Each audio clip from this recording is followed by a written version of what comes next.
Gym workout ചെയ്യുന്ന സമയത്ത് നമുക്ക് മാസ്റ്റർബേറ്റ് ചെയ്യാൻ പറ്റും. നിങ്ങൾക്ക് കഴിവുണ്ടോ നിങ്ങൾ ചെയ്തോ. ഞാൻ ലാലെണ്ണം വിളിച്ചതിന് പറഞ്ഞു, മനുഷ്യ മനസ്സുകളിൽ മാരിവെല്ലുണ്ടെത്തുന്ന മധുര വികാരമാണ് സ്നേഹം. ആ എല്ലാ വികാരങ്ങളുള്ള മനുഷ്യരാണ്, എല്ലാവർക്കും ചോര തീരുള്ള മനുഷ്യരാണ്.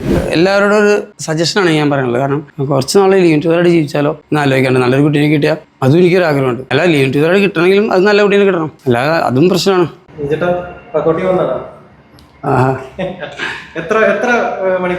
നീ എന്തിനാ ഇവിടെ വന്നേ? ആണോ? നിന്നെ ഒന്ന് വർക്കൗട്ട് ചെയ്തിട്ട് വിടുള്ളൂ. ശരിക്കും പറഞ്ഞപ്പോൾ ഒരു കാർഡിയോ മാത്രമേ ഉള്ളൂ. നന്നായിട്ട് വണ്ണം കുറഞ്ഞില്ലേ? അപ്പോൾ ഒരു ആക്ടിങ് ചെയ്യാനായിട്ട് ശരിക്കും വണ്ണം കുറയ്ക്കാൻ പറയുകയാണെങ്കിൽ മസിലൊക്കെ കളയാൻ പറഞ്ഞേക്കാണ്. അത് സിനിമ ഉണ്ട്.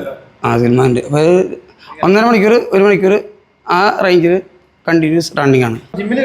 ഡെയിലി ഇല്ലെങ്കിലും ഇവിടെ ഇല്ലെങ്കിലും വേറെ നമ്മൾ ചെയ്യും.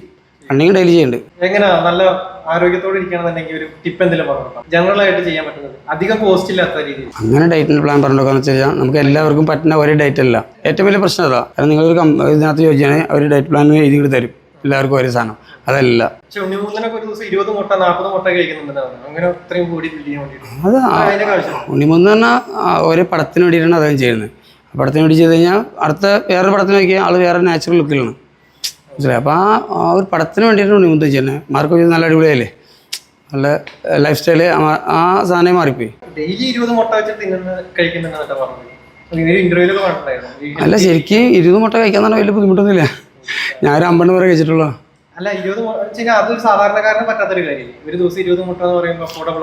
മുട്ടയ്ക്ക് എന്ത് വിലയുണ്ട്? ചെറിയ വിലയിലുള്ളൂ. അത് മനസ്സിലാക്കല്ലോ. നിങ്ങൾ സാധനം കണ മേടിച്ച് കഴിക്കുന്ന ഭേദം കഴിച്ചാൽ നല്ല നല്ല പ്രോട്ടീനാണ്. അത് ഒറിജിനൽ പ്രോട്ടീൻ കിട്ടും. നമ്മളുടെ മനസ്സാണ്. അപ്പോൾ നമ്മൾ ആഴ്ചയിൽ 3 ദിവസം വർക്കൗട്ട് ചെയ്യാൻ നമുക്ക് ടൈമുള്ളത് നമ്മൾ ഫിറ്റ് ആവും. അപ്പോൾ ആഴ്ചയിൽ ഫുൾ ടൈം വർക്കൗട്ട് ചെയ്യാൻ ടൈം ഉണ്ടെങ്കിൽ നമുക്ക് ഫിറ്റ് ആവും. ആ ഓരോരുത്തരുടെ ടൈം അനുസരിച്ച് നമ്മൾ ചെയ്യാം. ജിമ്മ് വർക്കൗട്ട് ചെയ്യുന്ന സമയത്ത് നമുക്ക് മാസ്റ്റർബേറ്റ് ചെയ്യാൻ പറ്റും. അതായത് നിങ്ങൾ ചിന്തിക്കേണ്ട ഒരു കാര്യം പറഞ്ഞുതരാം. എന്തൊക്കെ ജോലി ചെയ്താലും, ജിമ്മിൽ നിന്ന് മാത്രമല്ല, എന്തൊക്കെ ജോലി ചെയ്താലും, അല്ലെങ്കിൽ എന്തൊക്കെ ഇരുന്നുള്ള ജോലികളോ നിന്നുള്ള ജോലികളോ എന്നീ ജോലികൾ ചെയ്താൽ പോലും പറഞ്ഞ കാര്യമായിട്ട് ഒരു ബന്ധമില്ല. നിങ്ങൾക്ക് കഴിവുണ്ടോ നിങ്ങൾ ചെയ്തോ, അത് നിങ്ങളുടെ ഇഷ്ടം. അതായത് ഇപ്പോൾ നമ്മൾ സ്നേഹത്തെ കുറിച്ച് തന്നെ വർണ്ണിക്കുകയാണെങ്കിൽ പറയണമെന്ന് വെച്ചാൽ, ഞാൻ ലാലെണ്ണം വിളിച്ചതിന് പറഞ്ഞു, മനുഷ്യ മനസ്സുകളിൽ മാരിവെല്ലുണ്ടെത്തുന്ന മധുര വികാരമാണ് സ്നേഹം. അത് ഒരാൾക്ക് ഒരു പുരുഷൻ ഉണ്ടാവണമെന്നുണ്ടാവും, അല്ലെങ്കിൽ ലവർ ഉണ്ടാവണമെന്നുണ്ടാവും, അല്ലെങ്കിൽ ഭാര്യ ഉണ്ടാവണമെന്നുണ്ടാവും. അതില്ലാത്തവരെന്ത് ചെയ്യും? അവരാ എല്ലാ വികാരങ്ങളുള്ള മനുഷ്യരാണ്, എല്ലാവർക്കും ചോര തീരുള്ള മനുഷ്യരാണ്. അവരുടെ ലൈഫ് സ്റ്റൈല് ഏത് രീതിയിലും മാറിക്കൊണ്ടിരിക്കും. അങ്ങനെയൊന്നുമല്ല. കാരണം വെച്ചാൽ നമുക്ക് കുറേ കൂടുതലും റെസ്റ്റ് കിട്ടുന്ന സമയങ്ങൾ അവരായിരിക്കും കൂടുതൽ ഈ കാര്യത്തിലേക്ക് ഇൻവോൾവ് ആവുക. വേറൊരു കാര്യത്തിൽ എൻഗേജ്ഡ് ആയിരിക്കാത്ത ആൾക്കാർ. യെസ്, വേറൊരു കാര്യത്തിൽ എൻഗേജ്ഡ് ആണെങ്കിൽ കൂടുതൽ ഇതിനകത്തേക്ക് പോകാൻ ബുദ്ധിമുട്ടാണ്. പക്ഷെ അത് ചെയ്തെന്ന് വെച്ചാൽ ഒരു കുഴപ്പമില്ല. ആൾക്കാർ കൂടുതലും പലതും പറയാറുണ്ട്, അങ്ങനെ ചെയ്യാൻ പാടില്ല, അത് ചെയ്യാൻ പാടില്ല, ഇത് ചെയ്യാൻ പാടില്ല. അങ്ങനത്തെ ഒരു സംഭവമില്ല. ആരെങ്കിലും ചോദിച്ചിട്ടുണ്ടോ അങ്ങനത്തെ കാര്യങ്ങൾ വിളിച്ചിട്ട്? അതായത് ഇങ്ങനെ വർക്കൗട്ട് ചെയ്യുന്ന സമയത്ത് ഇത്തരം കാര്യങ്ങൾ ചെയ്യാൻ പറ്റുമോ? പിന്നെ ഒത്തിരി ആൾക്കാർ ചോദിച്ചിട്ടുണ്ട്. അവർക്ക് കൊടുത്തൊരു അത് ഇതുപോലെ തന്നെയുള്ള മറുപടി ഞാൻ കൊടുത്തിരുന്നത്. കാരണം നിങ്ങൾക്ക് ഒരു ബന്ധമില്ല, അത് ഇതായിട്ട് യാതൊരു ബന്ധമില്ല. കല്യാണത്തിൻ്റെ അപ്ഡേഷൻ എന്ന് പറഞ്ഞാൽ സത്യം പറഞ്ഞാൽ ഞാൻ വിചാരിക്കുന്നത് എന്താണെന്ന് ഞാൻ പറയട്ടെ. അതായത് ലീവ് ടുതറായിട്ട് ജീവിക്കണം നല്ലതെന്ന് തോന്നുന്നു. അതായത് എല്ലാവരുടെ ഒരു സജഷനാണ് ഞാൻ പറയുന്നത്. കാരണം കുറച്ച് നാളെ ലീവ് ടുതറായിട്ട് ജീവിച്ചാലോ എന്ന് ആലോചിക്കാണ്ട് നല്ലൊരു കുട്ടീനെ കിട്ടിയാൽ അതും എനിക്കൊരു ആഗ്രഹമുണ്ട്. അല്ല ലീവ് ടുതറായിട്ട് കിട്ടണമെങ്കിലും അത് നല്ല കുട്ടീനെ കിട്ടണം, അല്ലാതെ അതും പ്രശ്നമാണ്. നമുക്ക് ലീവ് ടുതറായിട്ട് ജീവിക്കുക എന്നുള്ളതിലല്ല. നല്ല കുട്ടിയെന്ന് വെച്ചാൽ ഓരോരുത്തരുടെ കൺസെപ്റ്റിൽ, നിങ്ങളുടെ കൺസെപ്റ്റിൽ നിങ്ങളുടെ കുട്ടി നിങ്ങളുടെ ഒരു ലെവലുണ്ടാവും. എൻ്റെ കൺസെപ്റ്റിൽ എൻ്റെ ഒരു ലെവലുണ്ടാവും. അപ്പം അതെങ്ങനെ കാണണമെന്നുള്ളത് വെച്ചാൽ അവരെ ക്യാരക്ടർ ആവാം.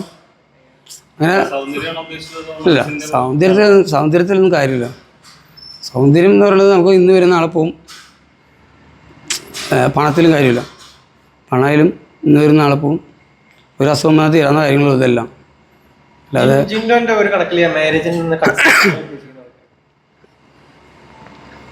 ഒറ്റവാക്കിന് ഞാൻ പറയുകയാണെങ്കിൽ മാരേജ് എന്നുള്ള, ഞാൻ അന്നും പറഞ്ഞു, നമുക്ക് എന്താ എല്ലാവരും പറയാറുണ്ട് ആങ്ങളമാരെ മേടിക്കാൻ കിട്ടും, പെങ്ങളമാരെ മേടിക്കാൻ കിട്ടില്ല, അപ്പനെ മേടിക്കാൻ കിട്ടില്ല, അമ്മേനെ മേടിക്കാൻ കിട്ടില്ല, എന്നാൽ ഭാര്യനും ഭർത്താവിനും മേടിക്കാൻ കിട്ടുന്നുള്ളത്.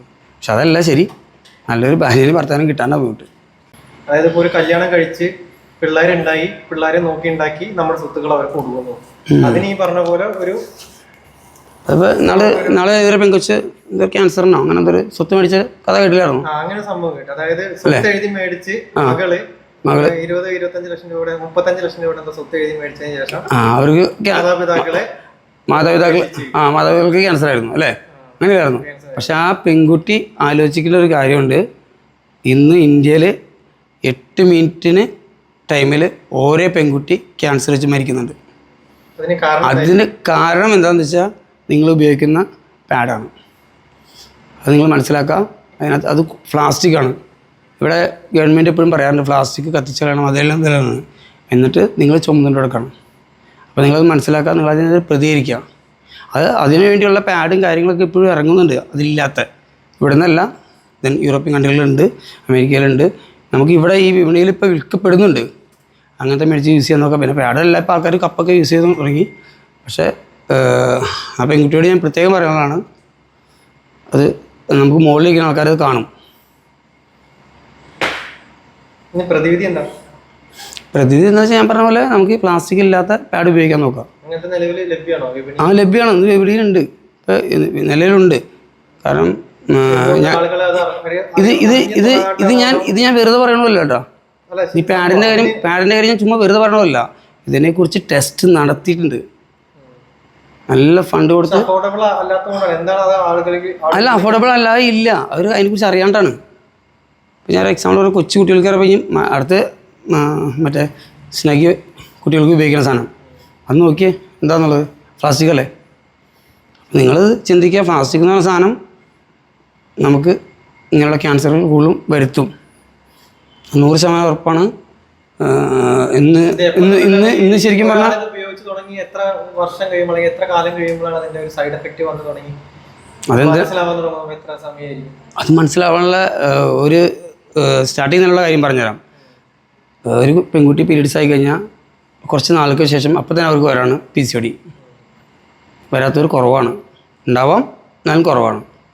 അപ്പോൾ ഇതൊക്കെ ഒരു കാരണങ്ങളാണ്. ഇനി ഞാൻ ഡോക്ടറൊന്നുമല്ല, നിങ്ങളോട് ഇങ്ങനെ വിശദീകരിച്ച് പറയാനായിട്ട്. ഇപ്പൊ അധികം ഈ പറഞ്ഞ പോലെ കപ്പാണ് ഉപയോഗിക്കുന്നത് പല ആളുകളും. കൂടുതലും ഒരു മെജോറിറ്റി ഓഫ് ആളുകൾ ഈ പറഞ്ഞ പോലെ കപ്പാണ് ഉപയോഗിക്കുന്നത് ഇപ്പോൾ ഈ കാലത്ത്. അത് ആൾക്കാർക്ക് ബുദ്ധി വെച്ച് തുടങ്ങി, എന്താ സംഭവം എന്നുള്ള ബുദ്ധി വെച്ച് തുടങ്ങി. അപ്പോൾ അതാണ് ആൾക്കാർ ബുദ്ധിമുട്ടാണ് സമൂഹത്തിൽ. വെർജിനിറ്റി നഷ്ടപ്പെട്ടു അത് എന്നുള്ള രീതിയിലൊക്കെ സംസാരിക്കുന്നുണ്ട് കപ്പ് വയ്ക്കുന്ന സമയത്ത്. കേട്ടിട്ടുണ്ടോ? അത് വെർജിനിറ്റി ഇന്ന് ആർക്കും ഉള്ളത്? ഏതൊരാണോ പെണ്ണുണ്ടെന്ന് തോന്നുന്നുണ്ടോ? അതിനുവേണ്ടി കപ്പ് ഉപയോഗിക്കേണ്ട ആവശ്യമില്ലെന്നുള്ളൂ. ജീവിതത്തിൽ നമ്മുടെ മനസ്സാണ് നന്നായിരിക്കേണ്ടത്, അല്ലാണ്ട് ശരീരമല്ല. മനസ്സിന് ആദ്യം നന്നാക്കാം.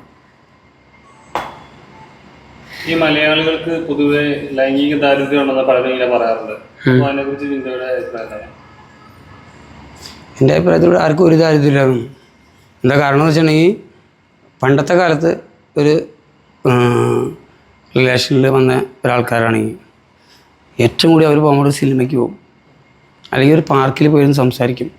പാർക്കിൽ തന്നെ പോയി സംസാരിക്കുക, പോലീസുകാർ ആരെങ്കിലും വന്നാൽ നമ്മൾ കഴിഞ്ഞിട്ട് ഓടും. സിനിമയ്ക്ക് പോകും, അല്ലെങ്കിൽ ഒരു കോഫി ഷോപ്പിൽ പോകും. ഇന്നത്തെ കാലത്ത് സംഭവിക്കുന്നത് ദെൻ ഒരാൾ ഒരു അഫെയർ ആയോ 1 മാസം മാക്സിമം 2 മാസം, അത്രയും വേണ്ട, അതിന് മുമ്പ് അവർ 2 പേരും ബെഡ്റൂമിൽ ഉണ്ടാവും. അതാണ് ഇന്നത്തെ കാലത്ത് സംഭവിക്കുന്നത്. പിന്നെ ഇവിടെ എന്താണ് ലൈംഗിക കുറവുണ്ടെന്ന് ആരാ പറയുന്നത്? ഒരു കുറവില്ല. ഇന്നത്തെ തലമുറയ്ക്ക് കൂടുതലാണത്. മാറ്റി ചിന്തിച്ചു തുടങ്ങി ആളുകൾ. മാറ്റി ചിന്തിച്ചു തുടങ്ങിയത് വെച്ചാൽ കോളേജുകളിലൊക്കെ വ്യത്യാസം വന്ന പോലെ തോന്നുന്നില്ലേ ഈ ഒരു? മനസ്സിലായില്ലേ പറഞ്ഞത്? അതായത് ആണുങ്ങള് പെണ്ണുങ്ങൾ എന്നുള്ളൊരു വേർതിരിവ് ഇല്ലാത്ത രീതിയിൽ ഇപ്പൊ എല്ലാ കോളേജുകളിലും വന്നു തുടങ്ങുന്നുണ്ട്. അവരുടെ ഒരു പെരുമാറ്റമാണെന്നുണ്ടെങ്കിലും ജെൻഡർ ഇക്വാളിറ്റി എന്നുള്ള രീതിയിലൊക്കെ വരുന്നത്. അങ്ങനെ പറഞ്ഞാൽ പേര് മാത്രമാണോ? അതായത് ആണ് പെണ്ണെന്ന് പറഞ്ഞ ഒരാളും ആരും വിലയിരുത്തുണ്ടാവും. കാരണം ആണുങ്ങളേലും കൂടുതൽ കഴിവ് പെണ്ണുങ്ങൾക്കുണ്ട്. കാരണം നിങ്ങൾക്കത് മനസ്സിലാവേണ്ടതാണ്. കാരണം നല്ല കഴിവുള്ള ആൾക്കാരാണ്, നല്ല ബുദ്ധിയുള്ള ആൾക്കാരാണ് പെൺപിള്ളേർ. അവരെ അടിച്ചമർത്തി നിങ്ങളൊരു വീട്ടിൽ ഇരുത്തരുതെന്ന് ഞാൻ പറയുള്ളൂ. അവരെ അഴിച്ചുവിടാം. അത്യാവശ്യം അഴിച്ചു വിടുമ്പോൾ തന്നെ അവർ ക്ലിയർ ആവും. പൂട്ടിയിട്ട് വളർത്തണ്ടോ, പുറത്തിറങ്ങുമ്പോൾ ചാൻസ് കിട്ടിയോ?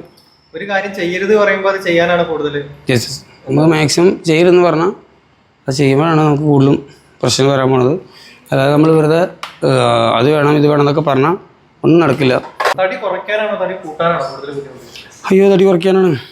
കണ്ടാ ഞാൻ ഇത്രയും ബിഗ് ബോസിൽ ചെയ്തപ്പോൾ കണ്ടില്ലേ, ഇപ്പോൾ കണ്ട കുറയ്ക്കാനാണ് ബുദ്ധിമുട്ട്, മസിൽ ഉണ്ടാക്കാൻ വലിയ ബുദ്ധിമുട്ടില്ല. ഇതിന്റെ കൂടുതലും മോർണിംഗ് ടൈം ആണ് ഈവനിങ് ടൈം ആണോ വർക്കൗട്ട് ചെയ്യാറ്? എന്ന് ഉദ്ദേശിച്ച് വർക്കൗട്ട് ചെയ്യാൻ ഏതാണ് ബെറ്റർ ടൈം എന്നാണ് ഉദ്ദേശിക്കുന്നത്. അതായത് നമ്മുടെ ഈ ഫോണില്ലേ, ഈ ഫോൺ ഒരു 1 hour നമുക്ക് എപ്പോൾ മാറ്റി വയ്ക്കാൻ പറ്റണം, അതാണ് നമ്മുടെ ബെറ്റർ ടൈം. എപ്പോഴും നമുക്ക് ചെയ്യാം, മനസ്സിലായോ? അല്ലാതെ നമ്മൾ ഈ ഒരു വർക്കൗട്ട് ചെയ്യാം, നമ്മൾ ഫോൺ എടുത്ത് നോക്കും, അത് വർക്കൗട്ട് ചെയ്യാം, ഫോൺ എടുത്ത് നോക്കും. അല്ലാതെ ഈ ഫോൺ എടുത്ത് നമ്മൾ 1 മണിക്കൂർ എവിടെയെങ്കിലും മാറ്റി വെച്ചിട്ടുണ്ടോ നമുക്ക് സ്വസ്ഥമായിട്ട് വർക്കൗട്ട് ചെയ്താൽ അതാണ് നമ്മുടെ ബെറ്റർ ടൈം. ഫോണിനെ കുറിച്ചും റിലേഷനെ കുറിച്ചിട്ടൊക്കെ ഇതിന്റെ മുന്നേ പറഞ്ഞൊരു സംഭവം ഭയങ്കരമായിട്ട് വൈറലായിരുന്നു. അത് കണ്ട്, പക്ഷേ വേറെ കാര്യമുണ്ട്. ഞാൻ പറയാനുള്ള കാരണം വെച്ചാൽ എന്നെക്കുറിച്ച്, എൻ്റെ കല്യാണത്തെക്കുറിച്ച് എന്തോ കാര്യം ചോദിച്ചു അവരതിട്ടില്ല. പക്ഷെ അത് ചോദിച്ചപ്പോൾ ഞാൻ കാര്യം പറഞ്ഞു. അന്നത്തെ കാലത്തെ ഒരു സിറ്റുവേഷനാണ് ഞാൻ പറഞ്ഞത്. പക്ഷേ എല്ലാവരും അങ്ങനെ ആവണമെന്നില്ല. 88% അല്ലെങ്കിൽ 90% അങ്ങനെയാണ്. എക്സാമ്പിൾ പറഞ്ഞാൽ ഈ പെങ്ങന്മാരുള്ള പെണ്ണുങ്ങളുള്ള വീടുകളൊക്കെ ഇല്ലേ, അവരൊന്ന് കൊല്ലുങ്ങേണ്ട ആവശ്യമില്ല. അത് അങ്ങനെയാണ് എന്ന് നമുക്ക് മനസ്സിലായി. നടന്നുകൊണ്ടിരിക്കുന്ന ഒരു കാര്യം എന്നോട് ചോദിച്ചപ്പോൾ ഞാൻ പറഞ്ഞു, അത്രേ ഉള്ളൂ. എല്ലാവരുടെയും മക്കൾ അങ്ങനെയാണെന്നുള്ളതല്ല. ഇപ്പോൾ ബിഗ് ബോസ് സീസൺ 7 ഏകദേശം സ്റ്റാർട്ട് ചെയ്യാറായിരുന്നല്ലേ? അപ്പോൾ ഈ മത്സരാർത്ഥികൾക്ക് എന്താണ് ഒരു മെസ്സേജ് കൊടുക്കാനുള്ളത്, ഒരു വിന്നർ എന്ന നിലയിൽ? വിന്നർ എന്ന നിലയിൽ എനിക്ക് പറയാനുള്ളത് വെച്ചാൽ നിങ്ങൾ കഴിഞ്ഞ എപ്പിസോഡുകൾ നിങ്ങൾ ശരിക്കും കാണണം. കാരണം നിങ്ങളുടെ മൈൻഡിൽ ഞാൻ ഒരു മണ്ടനായിട്ട് അവിടെ കയറിപ്പോയ ഒരാളാണ്. അങ്ങനെയല്ല, 3 വർഷത്തെ ഡെഡിക്കേഷനാണ് ഞാൻ ആ ബിഗ് ബോസിലേക്ക് ഇറങ്ങാൻ. പലവട്ടം എനിക്ക് ചാൻസും കാര്യങ്ങളും കിട്ടിയിട്ട് ഞാൻ അവിടെ കയറാതിരുന്നു. എനിക്ക് അവിടെ ഒരു ചാൻസേ ഉള്ളൂ, കയറിയാൽ ഞാൻ കപ്പടിക്കണം. ഒറ്റ മൈൻഡോടെയാണ് ഹിന്ദി, തമിഴ്, മലയാളം ഈ 3 ലാംഗ്വേജ് 3 വർഷം ലൈവ് കണ്ട ആളാണ് ഞാൻ. എനിക്കൊന്നും ഒരിക്കലും സാധിക്കുമെന്ന് എനിക്കറിയില്ല. 1 വർഷം പോലെ ലൈവ് ആണല്ലോ. കാരണം മിക്ക മാസം തമിഴ് തീരുമ്പോൾ മലയാളം തീരുമ്പോൾ ഹിന്ദി, തെലുങ്ക് കൂടിയുണ്ട്. ആ ഒരു വിജയത്തിൽ ഇപ്പൊ ആൾക്കാർ നോക്കി കാണുന്നതിനപ്പുറം ഒരു ഡെഡിക്കേഷനും ഒരു ഹാർഡ് വർക്കും കാര്യങ്ങളൊക്കെ തീർച്ചയായിട്ടുണ്ട്. അതിനകത്ത് എന്തൊക്കെ വരുന്നുണ്ടോ, കാരണം നമ്മൾക്ക് അതിൻ്റെ പിന്നിലേക്ക് നമുക്ക് ഞാൻ 1 വർഷം എൻ്റെ ക്ഷമ നിങ്ങളവിടെ കണ്ടില്ലേ, ഞാൻ എല്ലാത്തിനും ക്ഷമിക്കാനുള്ളൊരു കഴിവ് ഉണ്ടാക്കിയതേ. ആ ക്ഷമയല്ല എനിക്ക് ഏറ്റവും കൂടുതൽ ഉണ്ടാക്കേണ്ട കഴിവുണ്ടായിരുന്നത്. അതായത് ഞാൻ 1 വർഷം പോണേൻ്റെ തലേ വർഷം ഞാൻ ഒരു മനുഷ്യന്മാരോട് ക്ഷമിക്കാൻ വേണ്ടി പഠിക്കായിരുന്നു. സത്യം നിങ്ങളോട് പറഞ്ഞാൽ നിങ്ങൾക്ക് മനസ്സിലാവില്ല. കാരണം അവരെന്ത് പറഞ്ഞാലും അവരോടുള്ള നമുക്ക് ക്ഷമിച്ച് അവരോട് നല്ലൊരു മറുപടി തിരിച്ചു കൊടുക്കാനുള്ള അങ്ങനെ നിങ്ങൾ പ്രാക്ടീസ് ചെയ്യുക മാക്സിമം.